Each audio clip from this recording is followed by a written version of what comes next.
Let's speak to some of the trending videos and issues online. And the very first one is Vice President Kashim Shettima, gentlemanly, holding the door for delegates. Of course, this got a lot of people talking, saying our Vice President Kashim Shettima holding the door for the foreign delegates.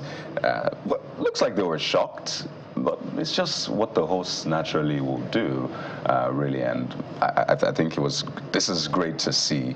And a lot of people have spoken about the vice president being a very humble person even before he became vice president, and you can see the look on their faces. Normally, this is meant for well, security, either the DSS, what have you, but the vice president chose to do that. So interesting. See this comment from Black Oga Loud, I think, saying, "I see nothing wrong. They visited him in his country. Nothing bad in him being hospitable." Well, Cheetah is the next user on this one, who says, "What I see is Nigerian culture. We believe in giving the best hospitality, and in short, this vice president is humble." Yeah, that's from Cheetah. There you go. So a lot of people commend this, and I think we should see more of this. So it's okay if you can carry your bag, hold your umbrella, just really look like a simple person. Yeah, we're not telling you to maybe walk on the road, even though we look forward to that. I mean, see world leaders taking a walk or jogging or riding their bicycles. It really changes the face of leadership. So I really hope that this is a trend that will continue. And that's why a lot of people love Peter Obi, because they see his simplicity. So I hope that a lot of people can replicate this. The fact that you're a leader doesn't mean that you're the Lord. No, you're a servant of the people. But let's go over to the BRICS conversation now, Jeffrey. Yeah, fantastic. So we're having joining us from Rio in Brazil, the special advisor to the President on Foreign Affairs and Protocol, Mr. Ademola Oshodi, joins us now. Mr. Oshodi, thank you so much. I know we had to pull you out of sleep, but the service to the nation, and thank you, first and foremost. Maybe you bring us an overview of what has played out in the last couple of days. We've seen the president's statement in terms of reevaluating governance reforms, our structure in that sense globally, because of those of us in the global south. We constantly feel when we don't have a seat on the table, perhaps that's a premise of the president's posturing. So help us with an overview of how this is important to us as Nigeria and perhaps as a continent. Thank you, Jeffrey. It's actually senior special assistant. I'm not an advisor yet. I hope I get that promotion soon. We say amen. Amen. The BRICS is a big thing for Nigeria. I think it's probably bigger than after the United Nations. It's just next to after the United Nations. It is the mother of all South emerging economies, the big countries of the South, the global South, away from the G7 or the big 7 Western countries of America, Europe, Canada, and the rest of them. Nigeria has taken its place as a partner country with BRICS. It gives us the leverage to be on that table, talking to and meeting with major global players like China, India, Russia, South Africa, and of course Indonesia. So it gives us leverage to ensure that we are on a mutually respectable place, whereby our interest as an emerging economy aligns with those of the member countries of BRICS. Nigeria can push hard, not even pushing above its weight, pushing equal to its weight as a giant in Africa, and ensuring that our interests regarding trade, mutual respect, climate, and of course, international finance and cooperation can be also looked into. It's big for Nigeria, and it's something that we seek to be a full member with, I hope, in the next few moments. And Dr. Oshodi, BRICS seems to take aim at President Trump's sweeping tariff policies in its statement, warning against unjustified unilateral protectionist measures, including the indiscriminate increase of reciprocal tariffs. And for that, Nigeria may have been slammed additional 10% tariff because of its alignment with the BRICS. I wonder how Mr. President is receiving this right now during his participation. Of course, that news may have come through.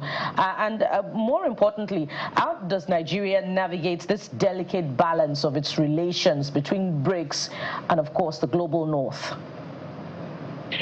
Well, Nigeria is not a full member of BRICS, so that 10% really doesn't affect us. We are just, we're just partner countries. We're not a full member. We're just there to ensure that we test the waters and see if it aligns with our interest. And we can't vote. We're not part of the communique. So that 10%. Policy, which is really more of an utterance right now. It's more of a communication. It's not American. It's not yet an American policy. So I think we should have a wait and see. But it doesn't really pertain to Nigeria. We're not a full BRICS member. But how the second part of your question is how we deal with the North. Especially the global north, the Western industrialized country. Nigeria has played a good role with, the global north. We have a very strong relationship with the United States of America, the European Union especially, and of course, the United Kingdom. Nigeria our biggest trading partners are with those countries, and then probably we'll go down to India before we start going down to other parts of the world. So they need us. It's a very symbiotic relationship. They need our involvement in leadership in Africa, especially regarding security and also regarding our mitigation against, fighting, climate change, which, invariably affects African countries and the global South, the BRICS nation, more than the industrial North.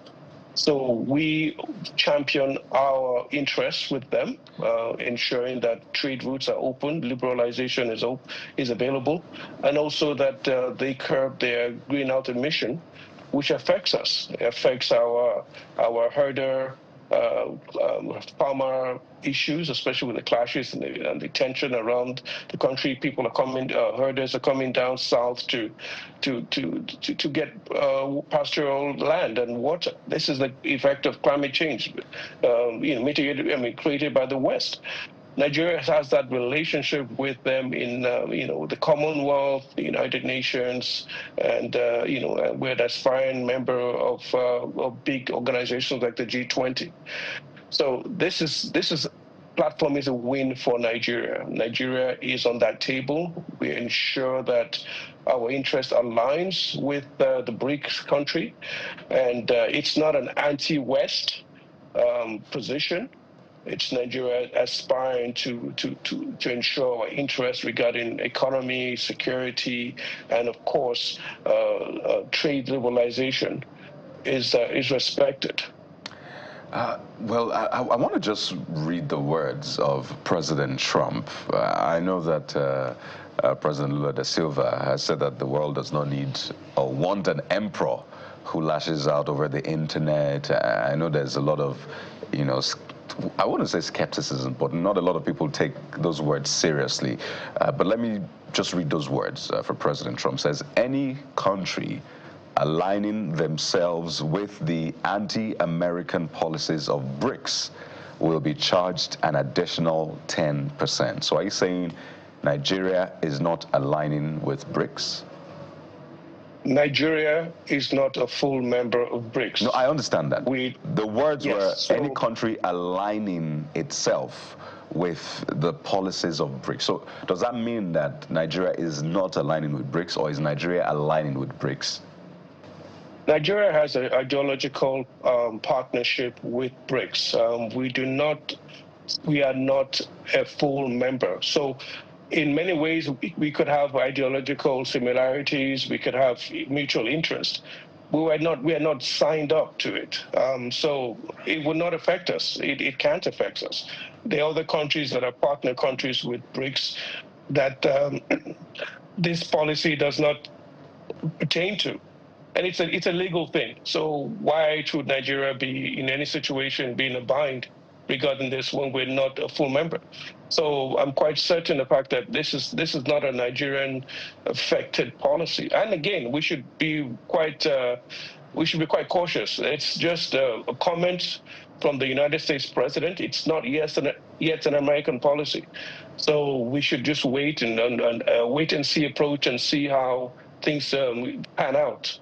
But right now, we're not a full member, and this should not affect us, regardless of our ideological similarities. I know that we're strategic allies with the United States, and so why we're probing further with that question could be to the effect that how we're going to walk the fine lines of that strategic alignment with possible diplomatic isolation when it comes to geopolitics tension as it plays out in geopolitics. But more important to Nigerians, and this is what I'm directing to you, whether in the short term, immediate term, or in the midterm, with the going out for this BRICS summit in Brazil, the way we say it in Nigeria, Daddy Oyoyo, what do you think we're coming back with? Oh, this is the most exciting part, Jeffrey. We're coming back with tremendous profile for the country of Nigeria. We're sitting among the big players of the world, the big countries of the South, emerging economies. We're sitting with China. We're sitting with Brazil, India. And even Russia. Nigeria is now seen in a higher, bigger light than just an African player. We are seen as a toe-to-toe with those big players. And the thing about BRICS is that they emphasize a lot on mutual respect, equality, and they feel the fact that I believe what they miss out on the Western aligned organizations like the United Nations, the G7, the G20, and the rest of them, they don't get that equality. But they get it with BRICS. Everybody, it's part of the BRICS charter. Everybody is equal. Now, again, we're not a full member, but we are given opportunities to sit among full member countries and talk about what concerns us. Nigeria is a selected few countries of 9 other countries that are just, partner countries. They didn't invite everybody. They did not, ensure that all the Tom, Dick, and Harry showed up. They wanted major players, big decision makers that could influence the region, influence the continent, influence the diaspora, and provide trade, and in many cases, a hedge against the Western institutions that that may not see their interests or see the interest lie. So Nigeria comes out looking very good on that table, and and seen as a major player, and it's a huge success for the president, and what we aspire for in our foreign affairs. All right, your clarification about Nigeria's alignment with BRICS is important because at the start of admittance, the Minister of Foreign Affairs had said that Nigeria was her relationship with BRICS was a strategic autonomy one. It was going to maintain its autonomy. But I'm asking now, will Nigeria pursue the right of a voting member in BRICS? We're not very sure. We're not very clear yet to what our intentions are. That's the policy of the Nigerian government. But the fact that we've been invited to be a partner country says a lot. The fact that Nigeria played a big role with our relationship with the president of Brazil, Lula da Silva, and the fact that Nigeria and South Africa and Ethiopia, are basically close associates and members of BRICS, especially with South Africa being one of the closer founding members. It's a big thing. So it's Nigeria ensuring that we provide that leverage between Africa, that linkage between Africa and the global south. Nigeria has growing trade relationships with India. Everybody trades massively with China, and we have a budding relationship with Brazil. Our livestock industry a lot of it is grown because of the Brazilian connection. Farming is also a lot of it is grown because of the Brazilian connection, especially the relationship between the two leaders, President Tinubu and President Lula da Silva. They have this unique chemistry that helps the relationship of both countries. So we also have major players, which everybody basically overlooks. Indonesia is a rising force, a big population, and a big, big industrialized emerging economy. Nigeria sits on that table, provides that leverage and that capacity to punch well within our capacity. Yeah. All right, Dr. Oshodi, I wish we had more time to explore this conversation. Apparently, there's a lot to explore, but for want of time. But we must thank you so much, Dr. Ademola Oshodi is the SSA to the President on Foreign Affairs and Protocol. And again, I hope you can catch some sleep before the day's activity, because we had to pull you out literally. Thank you, sir, and I wish you the very best outing right there in Brazil.